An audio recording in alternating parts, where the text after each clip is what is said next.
जुरली, वो फिलहाल तो हमारे पास मांगने जैसा कुछ भी नहीं है। मुझे मांगना है। ये जगह, ये जायदाद और ये धरती, ये सब इन गांव वालों का नहीं है। क्या बकवास कर रहा है? चुप हो जा। आपका नहीं है ना? मेरा है, और मुझे ये सब वापस चाहिए। ಬಹಳ ಒಳ್ಳೆ ಪ್ರಾರ್ಥನೆ ಗೊತ್ತಿನಾರೆ. ನಿಮ್ಮ ಜಾಗ ನಾನು ಹಿಂದಿರಿಸಿಕೊಡ್ತೇನೆ. ಊರಿನವರ ಜಾಗವನ್ನು ನಾನು ನಿಮ್ಗೆ ಹಿಂದಿರಿಸಿಕೊಡ್ತೇನೆ. ಆದ್ರೆ ನಾನಿಲ್ಲಿವರೆಗೆ ನಿಮಗೆ ಕೊಟ್ಟಂತ ನೆಮ್ಮದಿಯನ್ನು ನೀವು ಹಿಂತಿರಿಸಿಕೊಡ್ಬೋದಾ ಗೊತ್ತಿನಾರೆ?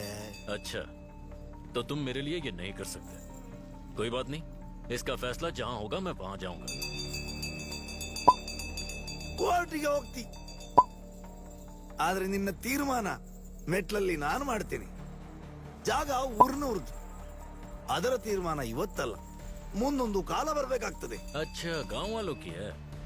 और ये दैव बोल रहा है या कोई नर्तक बोल रहा है?